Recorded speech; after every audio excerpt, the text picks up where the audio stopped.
Assalamualaikum warahmatullahi wabarakatuh. Perkenalkan, saya Bintang Aulian dengan NIM F1D1230034. Video kali ini diperuntukkan untuk menyelesaikan ujian akhir semester pada mata kuliah hidrologi.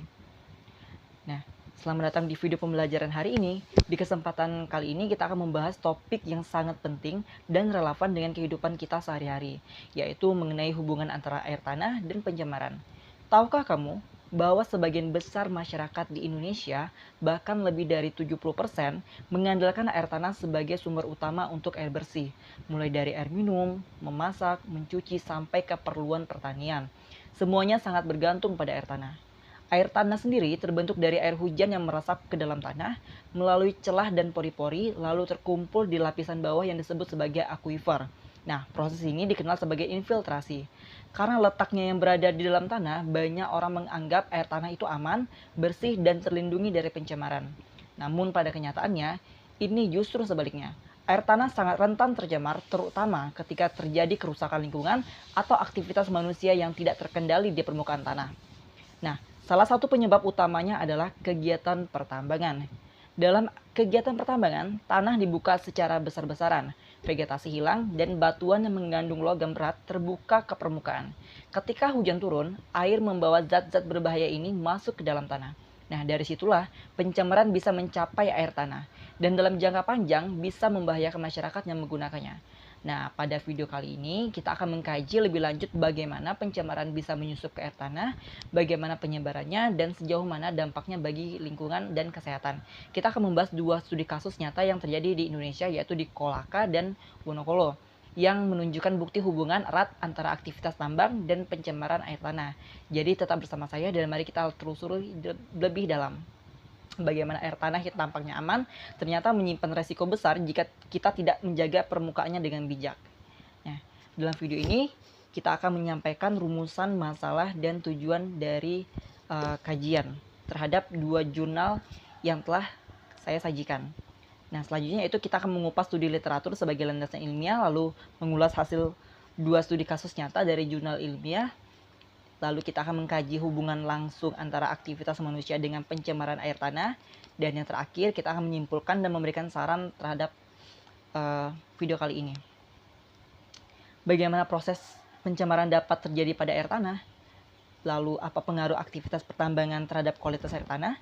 Serta seberapa jauh dampak pencemaran dapat terjadi. Nah, video kali ini dapat bertujuan untuk mengetahui keterkaitan aktivitas permukaan dengan pencemaran bawah tanah, lalu akan memberikan informasi ilmiah dan relevan berdasarkan hasil penelitian. Selanjutnya memberi gambaran kepada masyarakat tentang pentingnya menjaga kualitas air tanah. Nah, sumber acuan saya ini ada beberapa jurnal dan sumber tambahan oleh Permenkes RI nomor 32 tahun 2017 tentang baku air mutu. Nah, saya akan membahas mengenai studi literatur. Nah, secara hidrologi, air tanah terbentuk melalui proses infiltrasi air hujan yang meresap ke dalam pori-pori tanah hingga mencapai lapisan jenuh air yaitu akuifer. Lapisan tanah dan batuan yang dilewati seharusnya berfungsi sebagai penyaring alami, namun bila lapisan ini bersifat poros atau telah tercemar, maka zat-zat berbahaya dapat ikut masuk ke dalam air tanah. Nah, menurut Yuniarti dan Danang tahun 2019, kualitas air tanah sangat dipengaruhi oleh kondisi lingkungan dan aktivitas manusia. Kegiatan industri, pertanian, serta pertambangan ini dapat meningkatkan kadar logam berat, senyawa kimia, bahkan mikroorganisme patogen dalam air tanah. Nah, Yoga Fani tahun 2020 menyatakan bahwa air tanah ini yang tercemar dapat membawa dampak serius bagi kesehatan termasuk keracunan logam berat.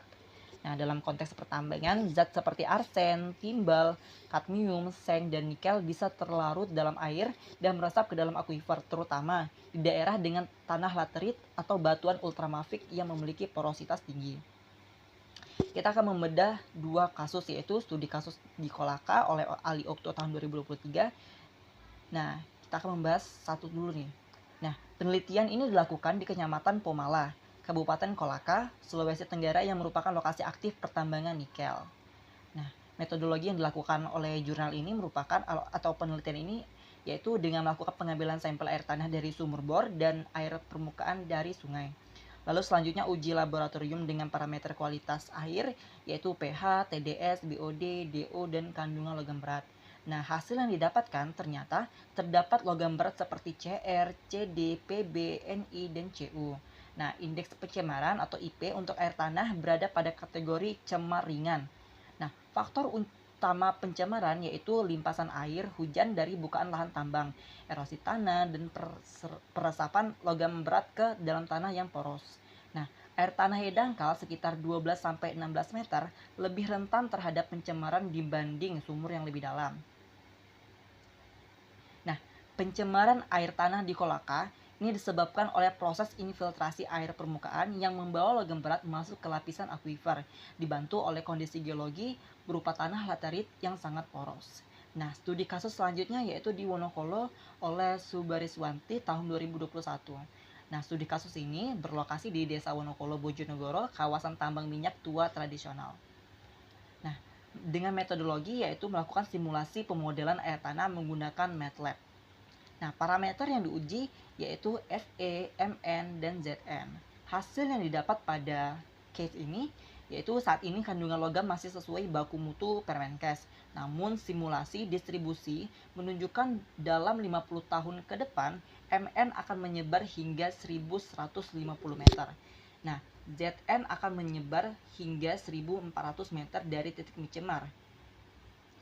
Selanjutnya, meskipun ini masih aman, namun pola penyebaran menunjukkan bahwa tanpa pengelolaan limbah yang baik, pencemaran akan meluas seiring waktu. Porositas tanah dan kedalaman sumber pencemar menjadi faktor utama penyebaran. Nah, kesimpulan dari dua studi kasus itu adalah air tanah ini sangat rentan terhadap pencemaran dari aktivitas manusia. Nah, pertambangan terbuka menjadi salah satu penyebab utama masuknya logam berat ke dalam akuifer. Selanjutnya yaitu studi di Kolaka menunjukkan bahwa pencemaran nyata saat ini, sedangkan Wonokolo menunjukkan potensi pencemaran jangka panjang.